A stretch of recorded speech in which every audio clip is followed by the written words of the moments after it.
Welcome to the Miskatonic Playhouse, and this evening we are backstage with Paul Fricker. Paul, I feel like your credentials are so glorified, and we all look to you and go, "It's Paul Fricker." Would you mind giving us a quick rundown of your credentials, please?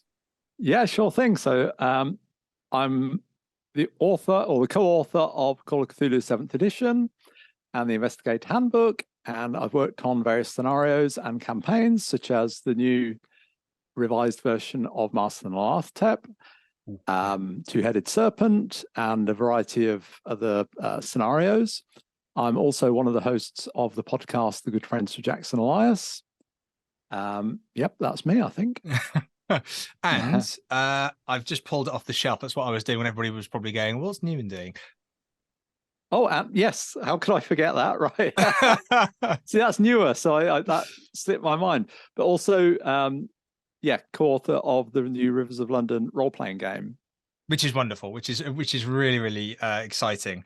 I've had kind of a game with some of my local mates where I'm a big fan of the novels and have been for many years. Excellent.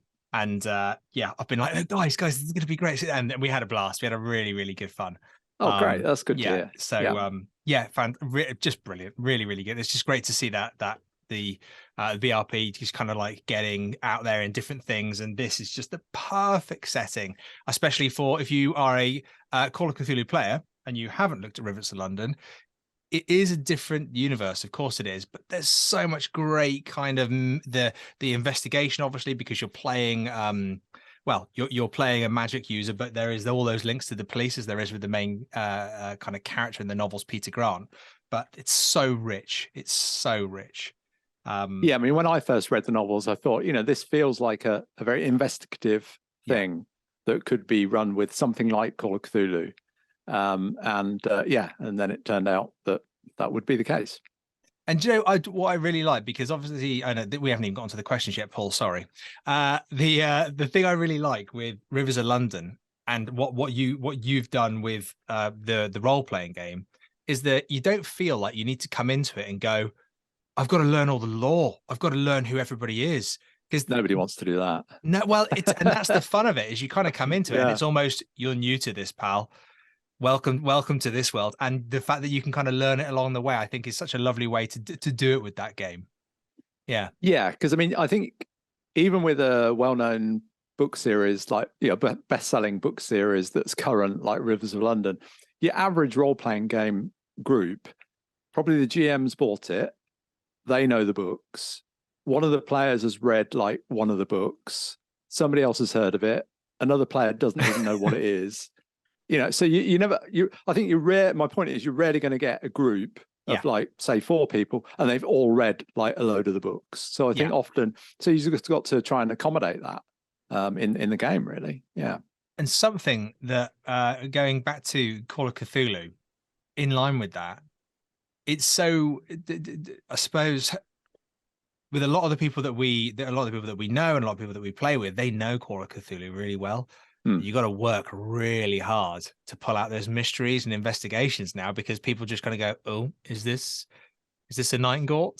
Is this is this Shub-Niggurath?" And I suppose there's a whole different thing there now. Of course, there's new players and there's brilliant scenarios, ways to bring them in, playing horror in different ways, playing NPCs and PCs in different ways.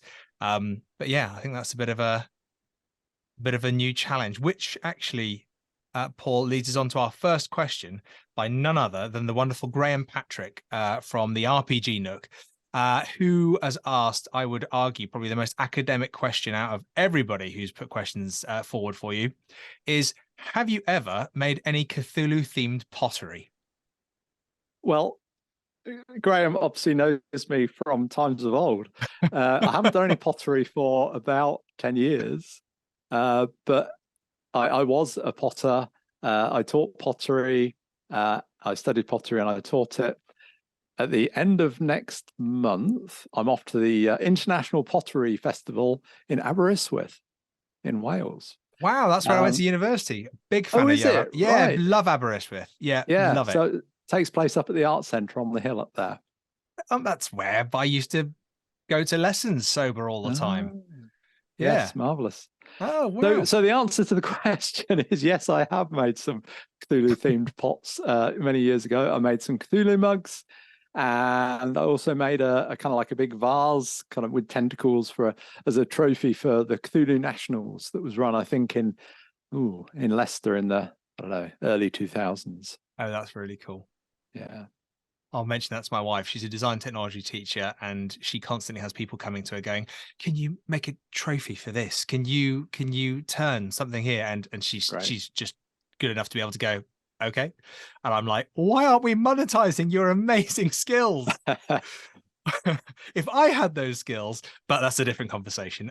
That's amazing, Paul. That's a really lovely thing. And so going to the Aberystwyth International Pottery Festival, is that you kind of getting back into it, or is that kind of? It's a weekend away for me and Lucy, and yeah, maybe I kind of keep wanting to get back into it, but never quite taking the jump. But I think that might inspire me. Yeah. Okay, that's cool. That's brilliant. Okay, well, I look forward to when we chat again in the future, and I'll kind of say, so. Probably no more Cthulhu mugs, though. I don't know. Our next question is from Pete Burgess, who is he's one of the Miskatonic Playhouse editors. Lovely chap. And his question is, what would be your weapon of choice if faced with a mythos creature? That's a tricky one, isn't it? Yeah. Well, Pete, because the good mythos monsters, weapons don't really do a lot, do they? But I'm kind of, and I'm not really a big weapons guy. So I'd probably just go with a shotgun. It's something growing up on a farm in England, that's the only place you're probably likely to get hold of a gun. And that's one thing I have used is a shotgun. But you can shoot things with it, obviously. You don't have to be too good of an aim because it spreads a bit. You can use it to block attacks. You can use it as a club. Yeah. So you can saw it off like Mad Max. When it's actually a really good answer, Paul. This is like an incredibly versatile weapon you've chosen here. Yeah, I think so. That's good. And it's got, and if it works properly, it knocks people back about 10 feet. Yeah. Not in reality, obviously, but in the gaming reality, it should do. Yeah. And I think at the top of that list as well, it just looks really cool. Yeah. Okay. Yeah, cool. Nice question, Pete. Thanks for that. Our next question is from Joe Kenobi, who's asking from the Playhouse Discord server. And he's asking, or saying initially, running Gatsby and the Great Race was one of my all-time favorite RPG experiences in my life, bar none. Do you have any advice for other creators on crafting mega game multi-group scenarios, or any aspirations to visit that kind of module? Okay, wow. So Gatsby and the Great Race was a scenario that I created alongside my other keepers in the Cult of Keepers it's almost 20 years ago. It's almost the 20th anniversary, I think.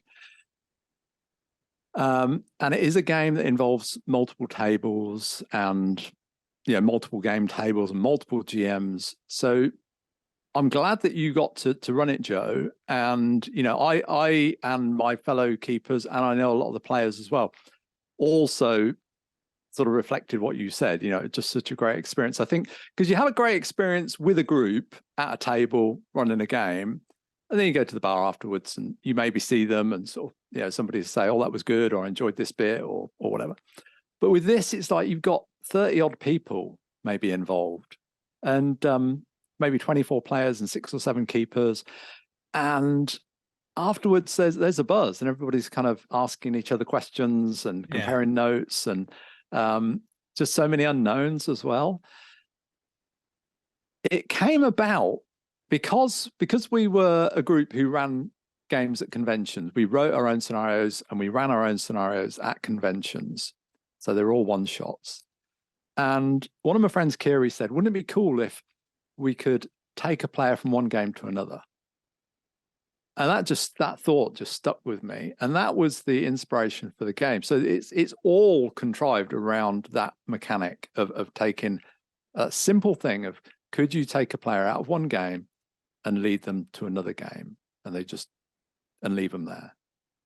And I don't think it's something that's been done very much. It's quite a difficult thing to do. It took a lot of working out, but all the it's like all the setting and all the set dressing is just that. It's just set dressing to facilitate that. And later on, I was in the development of it. It's like there's no mythos in this, really. I know. I'll just say, like, I don't know, Yithians did it or something. Kind of bolt that on the end. Yeah. And as comes to advice for other creators, it's that kind of multiple table thing. Other people have done games that are multiple table things. I think it's very difficult. It's not something that I would rush to do again, just because you've got to have. I think I guess I did set out with the idea of having a multiple table game, but that wasn't the initial spur of having a multiple table game. It was the idea of taking a player from one game to another. And I had no idea how that would work. So the whole kind of, I won't say too much in terms of spoilers because other people might play it, but I think as a group, we learned a lot through running it as well. I learned an awful lot about other keepers because you're all running the same scenario, essentially. I was going to say that's the same time. Yeah, that's amazing. My late friend Matt Nixon was running it. Because an hour in, something would happen, and it was always my game that I would be the one to sort of kick things off. Right. But I would sort of say, I'm going to let it run for about an hour, and then I'll kick this stuff off. And I'd just have a sort of leisurely start, and everybody would be getting into character, and they'd just be having this sort of, afternoon party on the lawn. And afterwards, Matt was like, "What the hell are you doing for an hour?" I've been, he was, because he ran kind of fast and loose in a kind of pulpy style. He was quite, and so it really brought home to me how different GMs take the same material and do quite different things with it. And he would have people running around, killing each other with polo, what is it, crochet hammers, I know what you whatever mean. they're called. Yeah. And all sorts of crazy wacky stuff, and mine would be more genteel and somebody else's would be a different way. And so that was but I think there's a thing there, isn't there? I mean, doing something like that, it's not just a unique experience for the players and the investigators, but it's a unique experience for all of those collective keepers as well.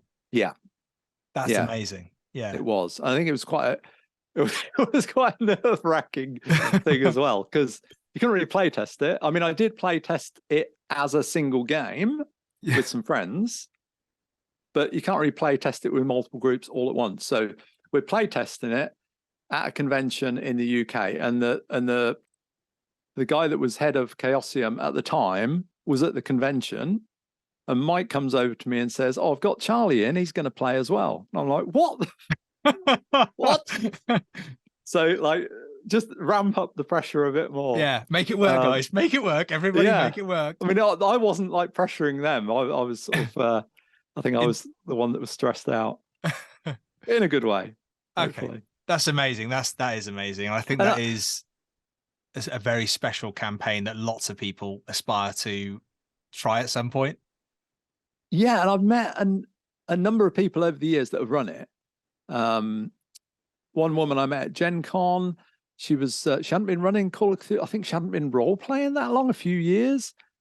And she started playing Call of Cthulhu a couple of years ago, and I was talking to her, and then she sort of said, "Oh, and I ran this table game with multiple tables," and I'm like, "Do you mean Gatsby and the Great Race?" And she's like, "Yeah."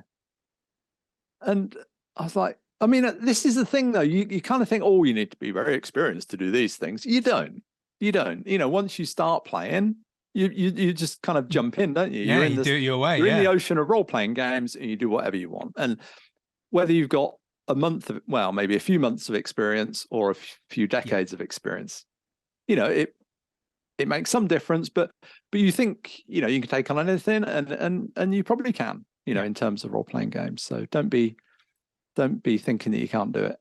Nice. Okay, good advice. And just a really, really nice, just flag that up actually as a And I like to see it as an aspirational scenario that someday, somewhere, someone's going to go, Newman, we're doing Gatsby and the Great Race. Would you like to be a part of it? And I'll either go, yeah, whatever. Player, keeper, just chuck me in the game, coach. I mean, the difficult thing is you have got to get like at least, I don't know, probably at least 4 or 5 keepers at a very minimum to be able to do it properly. Yeah. And that's quite a few people to kind of coordinate with and work with and get onto the same page with. So it's quite an investment of preparation time before you can run it. It's not like it's running a one-shot convention game, not like a regular one. So yeah. Mm-hmm. So great that people do it. Yeah, absolutely. We're going to, speaking of Chaosium, in a loose link here, we're going to have a look at Jaren's 20 from the Chaosium Discord server. He asked, this is a bit more of a general question, but still, I think, something that people would love to hear your advice on, Paul. How do you write a long campaign, and how do you keep a long campaign going? Okay, so kind of 2 questions there, Jaren. So, I mean, obviously a one shot is much easier to write because you've got a start, you've got a middle, and you've got an end, and you can pace it, you know where you're going with it. A campaign, much longer. So when we wrote Two-Headed Serpents, that was Matt Sanderson and Scott Dorward and myself worked on Two-Headed Serpent, the campaign for Pulp Cthulhu. We came up with an overall concept for it. And then we divided it into chapters. And when we divided it into chapters, we loosely came up with a concept for each chapter and a location. Yeah, a location. That was kind of it. And then we worked on our own individual chapters, but we were very much working with each other on them as well. So we would all run the chapters and we'd all feed back to each other. Because at that time, I think, at that time we were meeting fairly regularly to record the podcast in person. And so we'd feedback and we'd critique each other's scenarios and make chapters, and give each other feedback and made adaptations. And that kind of carried on through the whole writing process. So it was a very integrated process between the 3 of us. Because I think the danger is if you take the approach of you write that chapter, they need to start at point A and finish at point B. I'm picking it up at point B, and I'm going to get them to point C.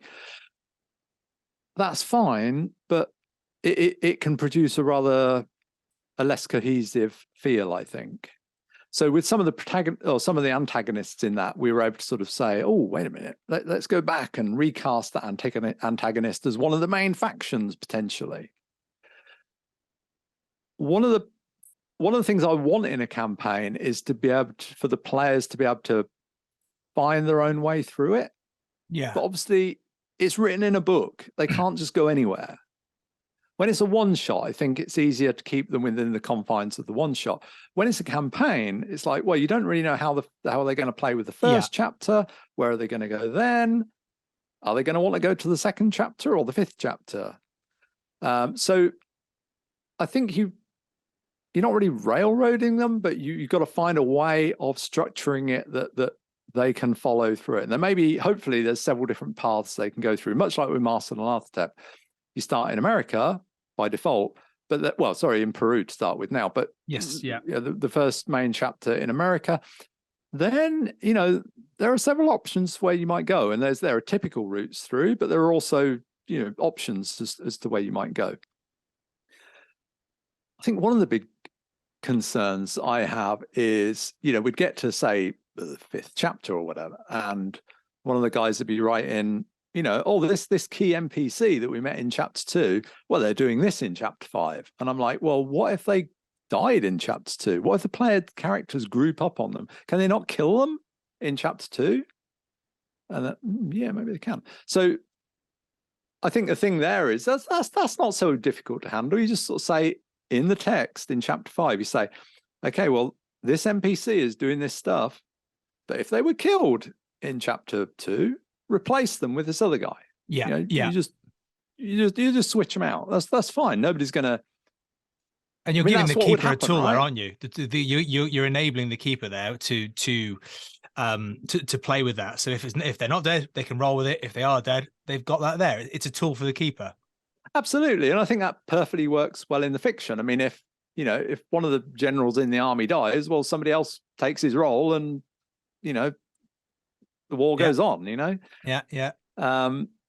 So I think in terms of the second question, how do you keep it going?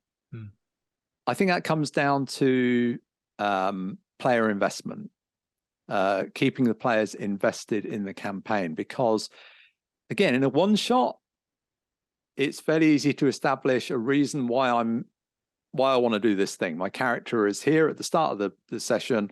This is why I want to solve this thing. This is why I want to do this thing. This is why I want to escape this thing, whatever it is. It's a one shot and we get to the end, done. But if the first chapter is like that, I got to the end of the first chapter, why do I want to carry on doing more? Yeah. And I think you can design that in to some degree as the author, as the keeper. But equally, you got to put that on the players and say, well, your player character, they've got to the end of chapter 1. Why are they now wanting to carry on pursuing this thing? Why are they wanting to go to Egypt? Why do you want to do that? Yeah. Why do you want to go to London away from your home in America?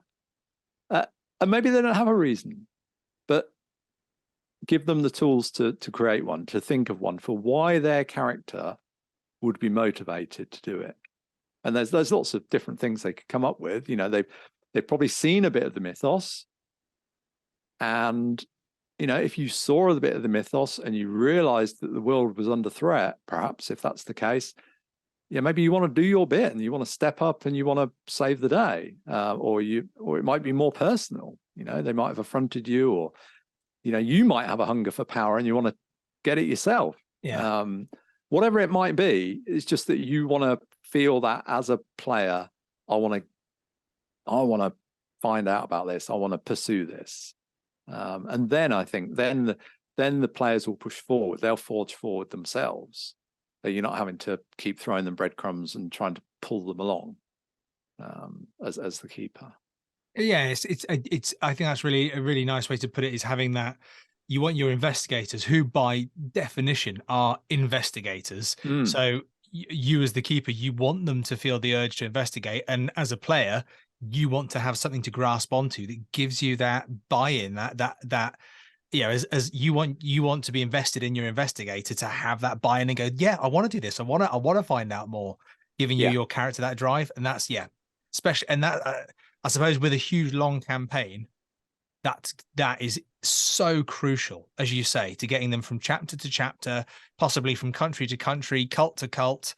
It's a huge well, I suppose unwritten contract from the keeper and the player to kind of invest in that together. Well, yeah, it is absolutely a kind of unwritten contract. And I think you've got to take time out to talk about that, because you're investing, maybe a year of evenings, like if you're playing every week for a year, once a week for a year, that's maybe like Master and Lathtep. Some people do it for longer, some people do it for less, but it's going to be a lot of hours, right? Take a bit of time out to talk to your players and, out of character, and just talk about their investigators and why they're doing it. And if somebody, maybe they like, I think my investigator's had enough. I want to play somebody new. Yeah. Well, fine. But they pick up somebody new that's maybe, is also investigating this stuff, but we haven't come across this investigator yet, but they've got their own little leads. And as keeper, you can feed them some information or handouts that the other players maybe don't have yet. Because when you think about real world investigations, if you listen to like true crime podcasts and so on, and they're investigating something, then they come across somebody else who's investigating it as well. Yeah. It's like you get that kind of overlap. So, I think you could, if a player's bored with their investigator, that's fine. Chuck them out and have a fresh one. But that'll make the investigation fresh as well, which I think is what is the desired effect, isn't it? Everybody engaged with the fresh investigation. Yeah. So, Paul, so Mike Sands, he's kind of got a question which I think would be interesting to just pop in here. So Mike says, are there any macro formulas that he believes, that you believe are overdone or rarely attempted? So he's kind of said here as a macro formula kind of thing, X is a front for a secret group of cultists trying to summon mythos A, B, and C. So, I guess tropes. What's overdone or what's rarely attempted? Well, I know if my friend Mike Mason were here, what he'd say. Go on. I think you might be interviewing Mike, so I'm going to preempt him if you ask him this question. Yeah. A bunch of people are putting on a play called The King in Yellow. That's what he'll say. Yeah. Because I think he's heard that a few times. I don't really have any. I think you can kind of take anything, and if you can do a good job of it, then it could be great. But if you just rehash it in the same way that other people have rehashed it, maybe not. Maybe if it's the first time you've ever played that, then great, it's fresh to you. Yeah. But it's like movies, you know, if you see a movie that's like 5 other movies you've seen, it's like, not so good. But equally, people can take the same kind of premise for a movie and do something totally fresh and new with it and present it in a new way. And you're like, yeah, I've seen loads of zombie films, but, you know, this one was great. Yeah. I have heard you and Mike talk before about subverting the norm, taking those ideas, like exactly as you're saying now, taking those ideas that we all know and we love, probably for a reason, but then giving it that fresh spin, angle, take, and playing that as the kind of the strength of the idea. Yeah. I mean, talking about the zombies ones, it just reminds me of, like, I think it's called Warm Bodies. Yeah, Warm yeah, Bodies? I remember that. Nicholas Hoult. And everybody's like that. You're seeing it through the eyes of the protagonists, and everybody's like moving super quick. And then you realize that the protagonists are now zombies, and they're just going, oh, moving around really slow, and everybody else, normal humans, seem to move so quickly. It's a cool idea on an old trope. Yeah, I have to say, I did go to the cinema not too long ago and see not a great film, but a brilliantly fun interaction. And it was the Renfield thing, which was a lovely take on the Renfield character. Basically that he felt like he was in an abusive relationship with Dracula and went to like a self-help group. And it was a brilliant take. It didn't poke fun at any kind of anybody that is in that situation. What it did is it completely opened it up as this is a character who literally is in the situation where they are being controlled by somebody else, and it was one of those moments. It was someone's taken this and they've shone a very different light on this relationship of these characters, which was really good fun. Okay, we've got here Clever Chaotic, who from one of the Facebook groups is asking, what is an overlooked or misunderstood mechanic in the game that you think could add more if it was more explored fully? I'm putting myself up to be shot down here, maybe, but as I wrote it, the chase rules. It's something that there was quite a bit of feedback that that looks too complicated, and well, some people said it looked complicated, and B said why is it there? And with a bit of time, people played it. And, you know, commentators then sort of said, oh, actually, I gave this a go and we actually really enjoyed it. And why is it there? Well, you know, go read Shadow over Innsmouth and see how, Olmsted gets chased through the streets by Deep Ones, and he's hiding and he's getting chased, and, you know, he's escaping from his hotel room window and things like that. It's kind of a big long chase in there. And it's really a framework for you to make, you know, more skill rolls and do interesting things and introduce kind of dramatic elements in quite an improvised way. Maybe we could, and when I say we, me and Mike could go back and present that in a more user-friendly way, maybe that is more easy for people to sort of pick up and run with.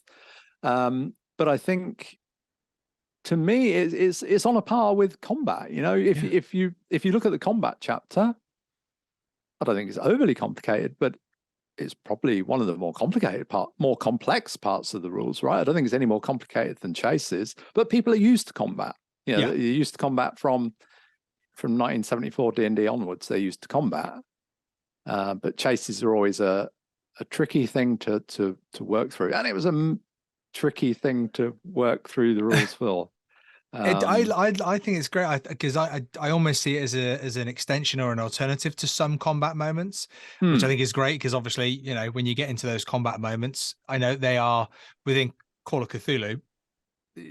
My experience is that they are heavily role played because it's not D&D where you're just roll this, what's your damage, what's that, what's this. It is the role play of the combat. For me, that's the same with the chase scenes. It's the role play of the chase scenes. You mentioned Shadow over Innsmouth. It's not just that. What did you roll? Did you get one step away from them? Are they one step? It's the role playing of that and what you're doing and what the antagonists are doing.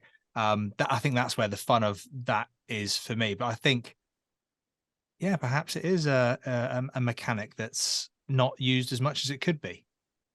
I feel like that. Yeah. There you go. In my next scenario, it is going to be a chase. Nothing but a gigantic chase. That'd be great. Yeah. It's when someone's car doesn't start. That's the problem. Okay, we've got Lydia next from The Stars Are Right. And she's also does a lot of work with us at the Playhouse. She's fantastic. She says the world of Call of Cthulhu has grown over the years from its classic setting of New England, exploring regions around the world and beyond. What are, Paul, some of your favorite global locations that you visited by investigators in Call of Cthulhu scenarios or campaigns? I mean, I think the big iconic one for me would be Egypt, as we see in Master and Lathtep. It's just such a place so steeped in history, and thousands of years ago, but the history that relates to gods and afterlife and just to a different place as well to the place I'm looking out of the window at. Yeah. I think the other place that for all of us is your own backyard. Exactly the place that I'm looking out of the window at now. Your town. That's brilliant. Yeah. For games. Because chances are, well, I guess I was going to say chances are, but if you're playing in real life, chances are the people you're playing with also, live in your locality and know, you can refer to places you all know about. If you're playing online, maybe not. Maybe you're playing with people from around the world, so that's different. But in terms of, is the question extending to periods or just locations? It could be. Knowing Lydia, probably, because she's a huge fan of different time periods. I know she loves Regency, Gaslight. So yeah. I tend to think outside the box on that. So I guess I default to either modern or 20s. But if need be, I've one scenario I've written, Full Fathom 5, is set in, I think it's 1849, I think it is. So it's mid 1800s anyway, on a whaling ship. And that needed to be then, because there aren't, well, fortunately, there aren't too many whaling ships now. Too many still, but so I think you can think outside the box, but if you put it on the repository, my comment would be, if it's not one of the core periods, probably going to be a slightly harder sell, because most people are playing in one of those set periods. Yeah, absolutely. But in terms of location, I think probably period is probably more important than location. So if you're setting it in the 20s or in the modern day, which I'd say are the two sort of big, most popular periods in my opinion. Obviously you've got Regency and Gaslight and Down Dark Trails and Roman and all those other ones as well. But I think within those, you could kind of set it anywhere in the world. Yeah. Do you know, when you said about Egypt as well, you were talking about the history of it. The thing that kind of came to mind to me as well, and I know that this is something that you've leaned on, Paul, within Massive Nyarlathotep and other things. There is the history of the gods, and it is Egypt, but it's also that very rich history that we all kind of know bits or lots about treasure hunters, about going over and finding things and curses and mummies and tombs, and that's a huge exciting aspect for a lot of us. Yes, it may not be historically or geographically bear any accuracy, but it's something we've all absorbed, I think, through, that might be through big blockbuster films like The Mummy and Indiana Jones and things like that. Yeah. But we've all absorbed enough of it that we can play it in our own way in our own games. Yeah. Yeah, nice. Okay. Well, I think the next question, and I've talked to Bob Geis a few times from U2 Can Cthulhu, so I can only imagine this is a bit of a setup, but his question is, can you use luck in combat? I burst out laughing when I saw this question. I feel like there's a story here.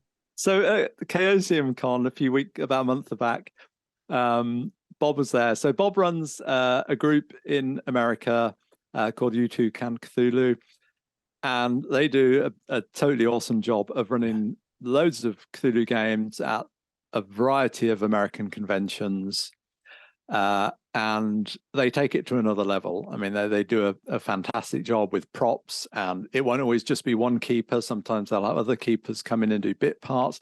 So Kit ran a game I signed up. I saw like their games were on the schedule. So I thought, yep, I think it was like 9 a.m. on the Friday. I'm going to get in on that. So Kit ran that game, and Rachel, one of the other GMs, did a couple of bit parts as a sort of playing an NPC, but that was great.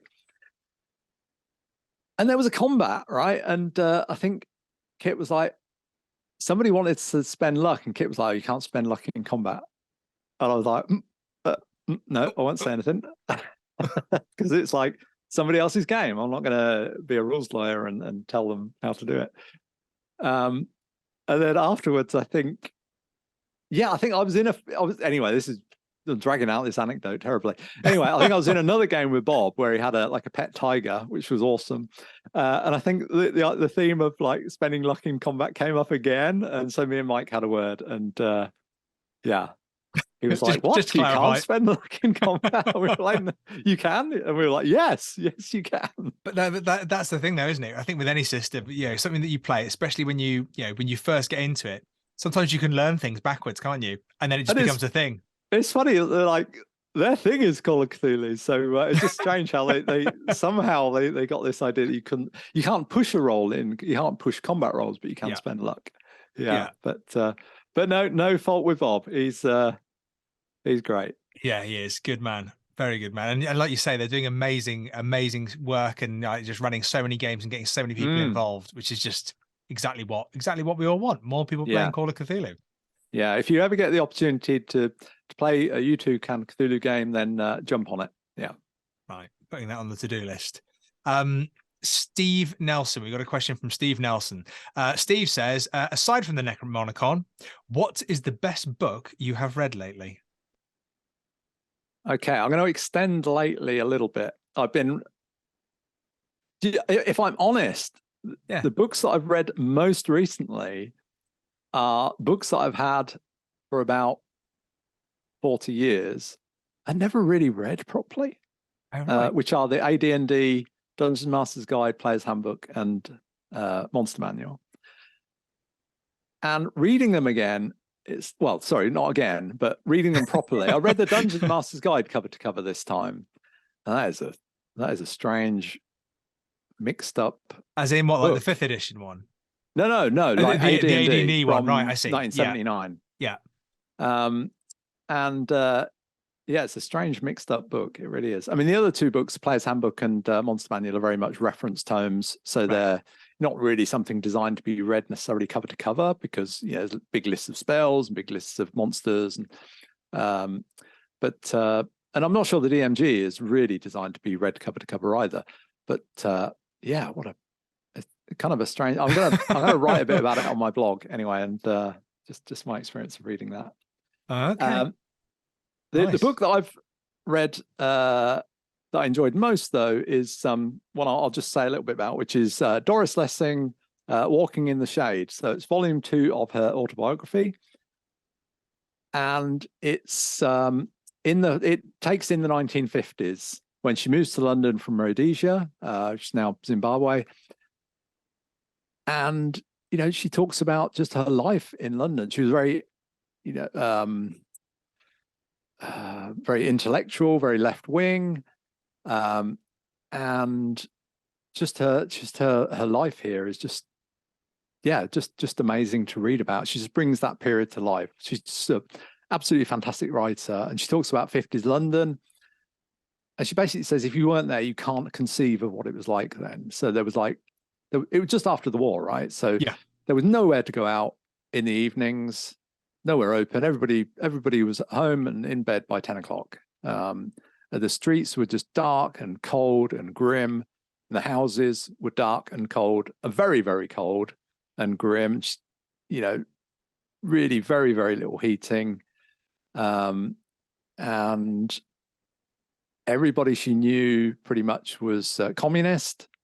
The left wing was very much into communism at the time, and bought into all of Stalin's lies.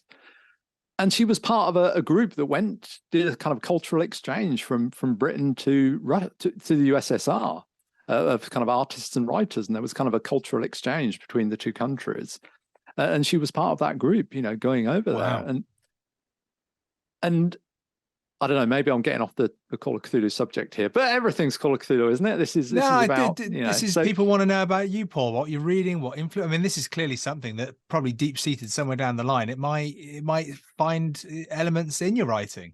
Possibly. I mean, I don't think I'm steeped in it enough to be able to confidently portray this, but certainly some of her stories have had an influence on me. Certainly The Fifth Child was an influence on Moonchild. And she just, I think let's try and sort of spin it a bit into kind of Call of Cthulhu and sort of thinking about different periods. So she talks about the 50s, but she kind of captures like the zeitgeist of the time, like the real feel and the kind of moral and kind of cultural climate of the time in a way that gets lost. Because when we look back, we always look through maybe rose-tinted spectacles or the kind of prism of today, and we think about what the 1950s was like, or we think about what the 20s was like. But I think inevitably a lot gets lost. And it takes maybe somebody who was alive in that period for a start to write about it, and to be a really good writer and to really understand as well, which she does, and to be able to communicate that feel and how it was different. Because I think we all assume, on the surface, it's almost like nothing really changes, but really fundamental things change. In people's perspective, and as I grow older, I kind of see that myself, from sort of decades ago compared to today, massive like cultural and kind of conceptual changes in the way people view the world. So I don't know how you kind of import that into a game and how you import that into your game, into your play, but I think there's something about the period feel. It's not just like that you've got no electricity and you've got gas lights. That whole world is going to be so different. The whole class system and all that. We think we know the class system, but I don't think we can know it like they knew it back then. It was so, social purgatory for so many people at that time, especially when there. It's a little bit later, but I teach a unit on about a play by Edward Bond that is very explicit, and it's set in London, South London, in the early 60s. So it's not quite the same time period, but there are absolute the strings of what that social purgatory was for so many people trapped in a that lower economic environment in London. And as you said, they don't have things to do and such. Interesting you were saying though there about how to portray that. It's interesting because 1920s seems that far away enough that even with the general knowledge of the 20s, I feel confident in portraying it as a keeper or as an investigator. And I can get things wrong and it's kind of okay a little bit because it is that far away and we can kind of go with it. Whereas, you know, you do something in the 80s and the 90s, we lived through it. So, you know, again, there's a lot of confidence there, but there is that middle ground there between, you know, probably about the 50s, 40s, maybe.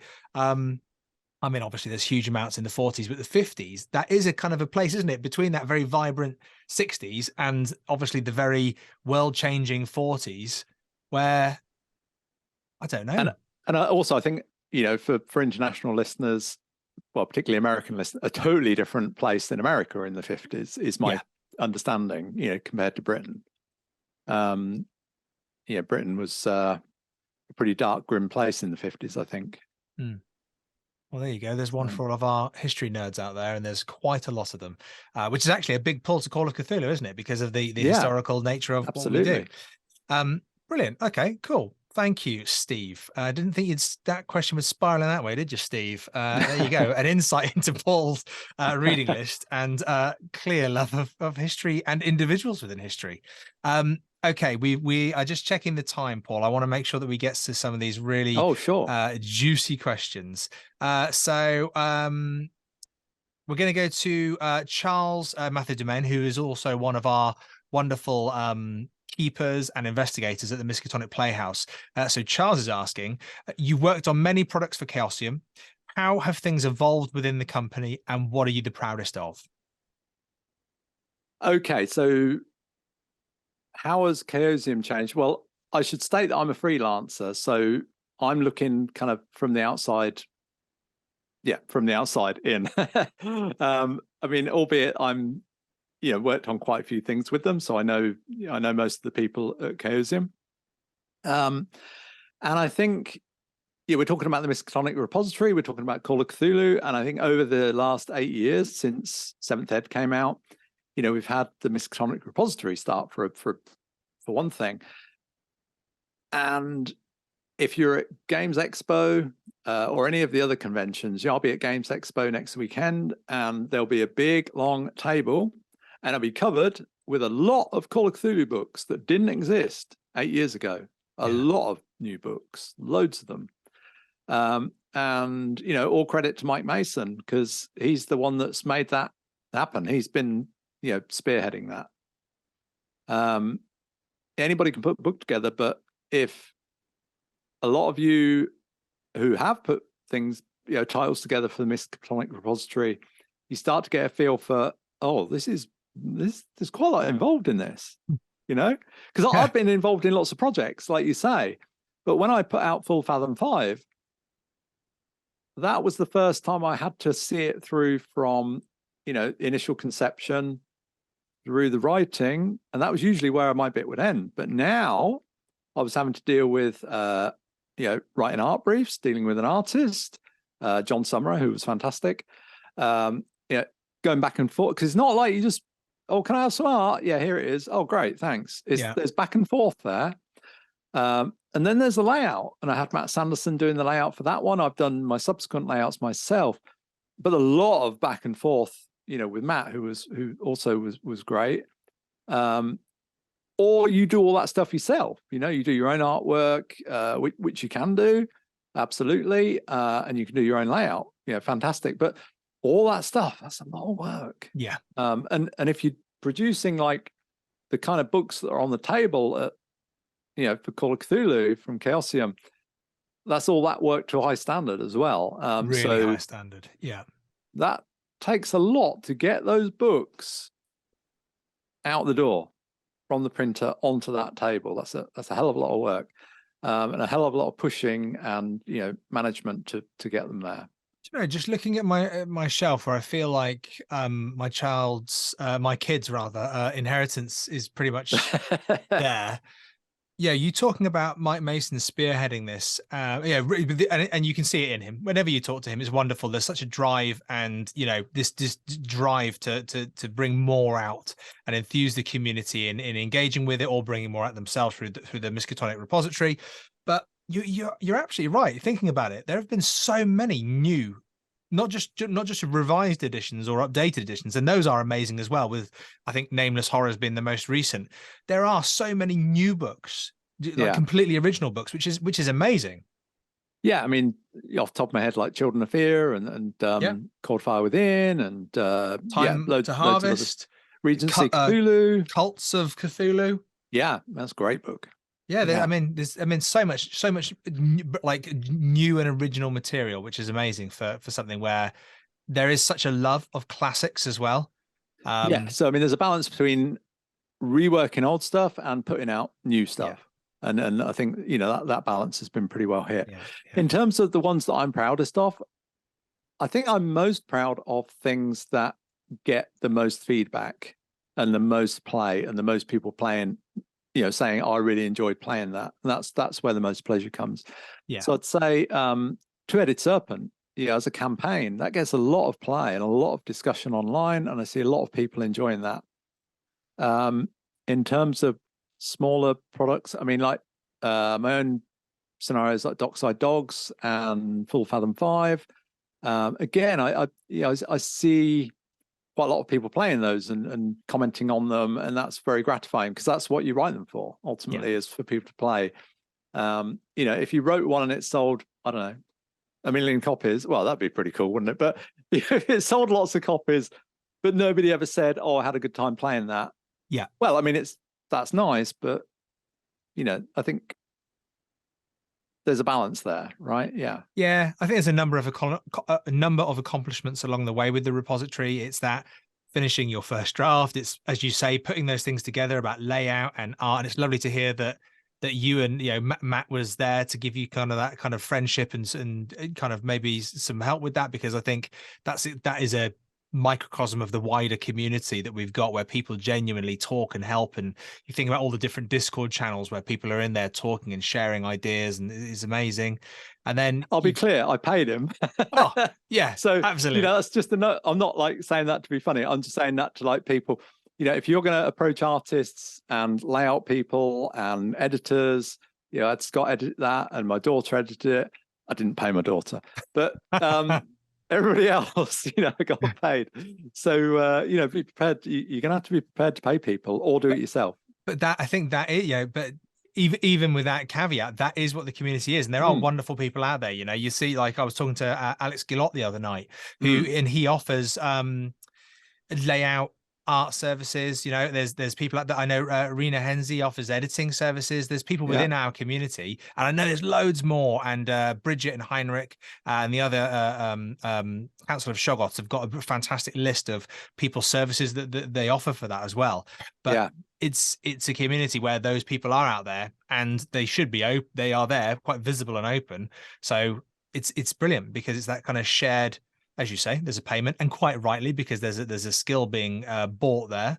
But it's brilliant that this is a community where those things are available, because if they weren't, people would have to be doing it on their own if they didn't have that skill set, which could be a very difficult thing to find themselves doing. Yeah, it is a brilliant community. Yeah, definitely. Okay, we've got a few more quick questions, and I'm just checking our time. We're good for a few more minutes. Yeah, I'm good. Thank you, Paul. Thank you for your time. So I've got Jaren's 20 again, but he's got a really good question here. I quite like it. It's a bit in a different vein, but I like it. He says, what is a good way to break from leading investigators by the nose and increasing player agency?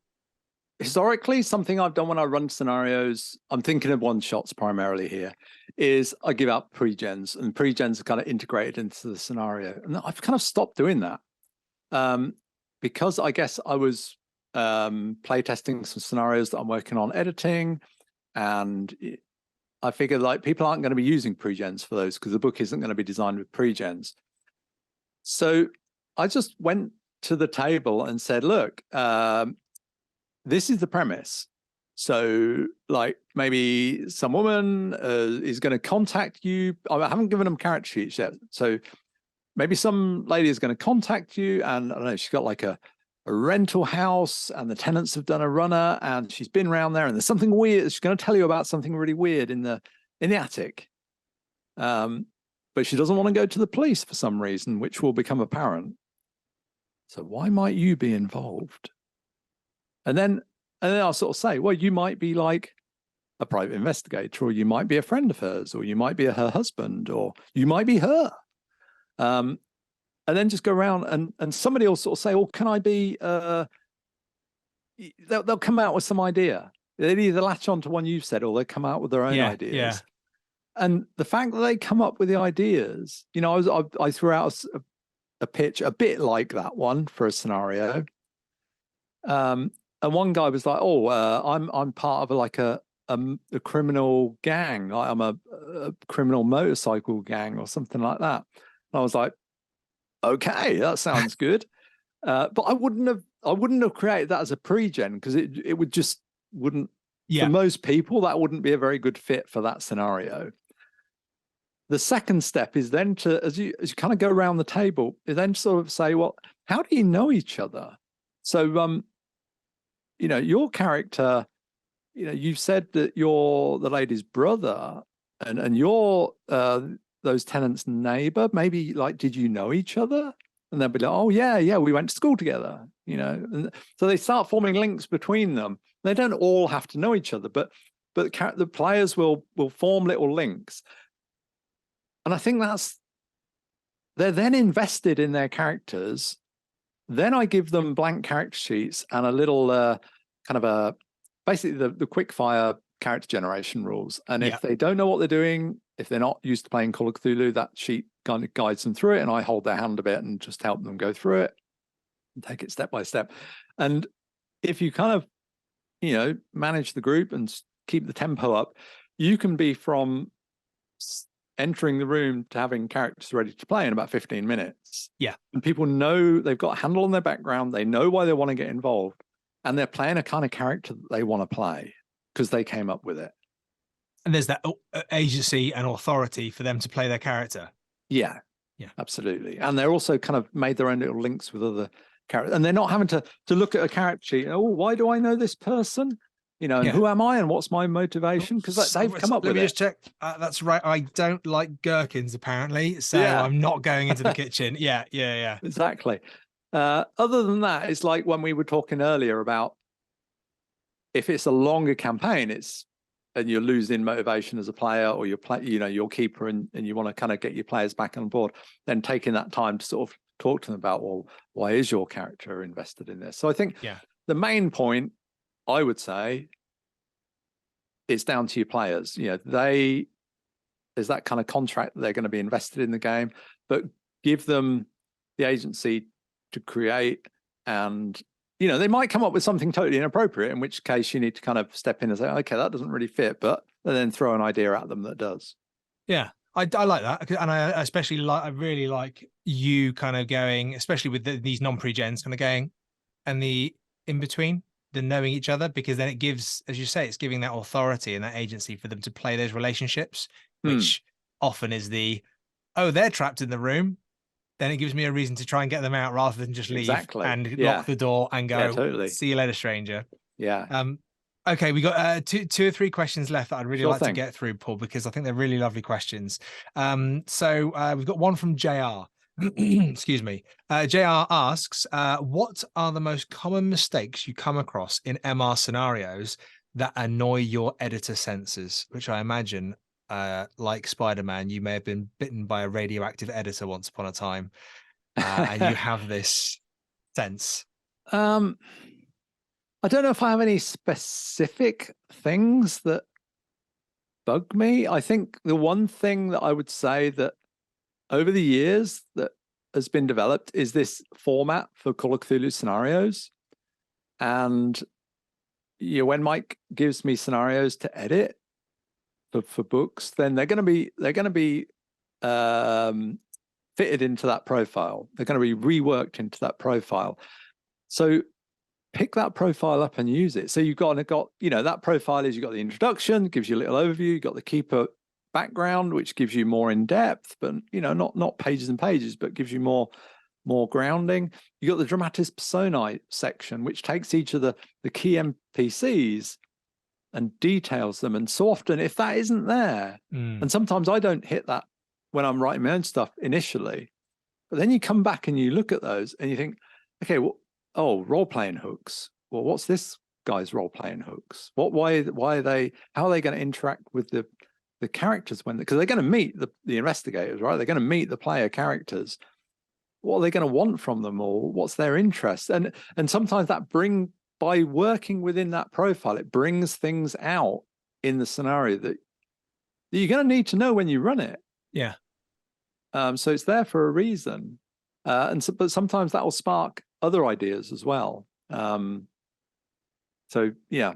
I think there's that familiarity though. You know, me, Joe Blogs, if I'm picking up whether it's a official Chaosium book or MR product, if there is that familiarity of intro, background, dramatic, personae, etc., etc., etc. Yeah. It's that this is my way in with these scenarios. This is how I understand the similarity between them, and if I play them regularly, it gives me the information I need in a familiar and functional way. Yeah, absolutely. It's not there by chance. It's there by design. It's kind of evolved over time, and I think it works really well. And like you say, you don't want obstacles to the reader, and using that format is something most readers are going to be relatively familiar with. Yeah, that makes it easier. So I've got a question now from John Hedgehall, who's basically the stage manager at the Miskatonic Playhouse, a very indispensable individual. And John's question is, how regularly do you find that sales of a product align with the quality of what you find inside? Which I think is a very polite way of asking a certain question. Yeah. I mean, that's a difficult one. I don't know how to answer that. I mean, the two don't always go together clearly, do they? Some best-selling things aren't for me. Yeah. But they are for other people, right? Some people love them. So there's, to some degree, it's down to a matter of taste. Yeah, I don't know what more to say on that. You know, Hedge is just going to be happy that he's asked that question, and he's got an honest answer. That'll be for him. He'll go, brilliant. Yeah, that's it. That's what I wanted. So the last question is from me, Paul. It's a bit of a double whammy. What's coming next? And obviously, you're going to say I can't say that. What's coming next for Call of Cthulhu and Rivers of London? Okay, well, for Rivers of London, Lynn Hardy is planning and developing the next book right now, which will be an American setting book. So the core game is set kind of no great surprise in London, because that's on the cover. But, you know, with advice for setting it in other locations. But, you know, the core location is London. But as with the novels, you know, they go to other places. And so with the demographic of role players, you know, there's a lot of them in America. And I think, you know, it makes sense to have an American setting book, which is going to be quite different for many reasons to the British setting. So yeah, I think that'll be really interesting. Which will take the game in, you know, quite a different, I was going to say different direction, but a very different mold, I suppose. Yeah, I think it's really nice as well, because it's very much justified within the novels. There are, you know, Peter Grant, our main kind of protagonist, as you know, and as I'm sure lots of our listeners know who read that series, he has links, connections with the FBI, with America. So there's a really lovely part of the story to explore there, of people's own stories as well. Yeah. And in terms of Call of Cthulhu, I mean, I can speak to the bits that I'm working on, or some of them at least, which is I'm working on editing the book, the volume 2 of Mansions of Madness. It's a collection of 5 scenarios, all of which, you know, quite different, but all set around mansions of madness. So that's a fun collection with one scenario reworked from, you know, the original book, and 4 brand new scenarios. Oh, wow. I'm also working on, as I alluded to earlier in an earlier question, I'm working on a new version of Gatsby and the Great Race.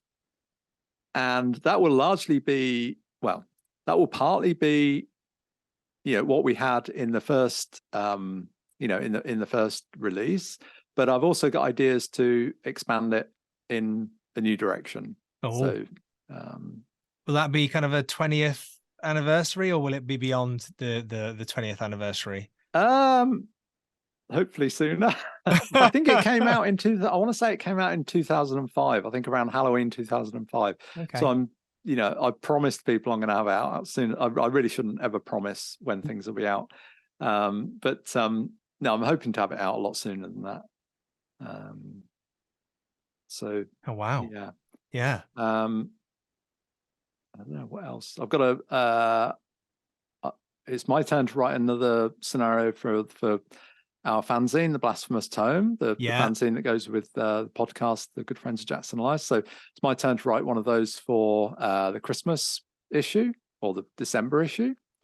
That'll be volume 11, I think. Yeah, I think so. So I've got a couple of ideas on what that might be, but I haven't really begun developing that yet. Yeah, but beyond that, I think that's probably, a question for Mr. Mason. Well, no, Paul, I think that's a lovely series of dangling carrots there that a lot of people are going to be going, what? Amazing. Okay, exciting. So yeah, brilliant. And I think, Paul, on that note, I'll say thank you so much for joining us at the Miskatonic Playhouse for this really lovely backstage chat. Thank you for taking the time to come and speak with us. Thank you very much. And for everybody listening and for everybody watching, please get in touch with us. Let us know who you'd like to speak to. Obviously, you can get in touch with us at the www.miskatonicplayhouse.com. And if you are a community content writer, you can get in touch with us about your scenario and send it our way. We'll have a look at it and we'll add it to our ever-growing list of scenarios we'd love to play and put out in the Playhouse, either through our main feed, through our matinee channel, or through our fringe channel. And if you wanted to as well, and you enjoy what we're doing here at the Playhouse, you can support us through Ko-Fi in the link below, with as little as £1 for a stall seats at the theatre, and we very much appreciate your patronage. So thank you very much from myself, and have a lovely evening. Good night. Bye now. Thank you for joining us for this Backstage With, and do remember to check out Paul's blog at paulfricker.com. We look forward to having you back with us, and in the meantime, you can find our main and matinee shows in the links below, and support us on Ko-Fi to help produce more shows and gain access to exclusive content for as little as £1. You can find us at www.miskatonicplayhouse.com.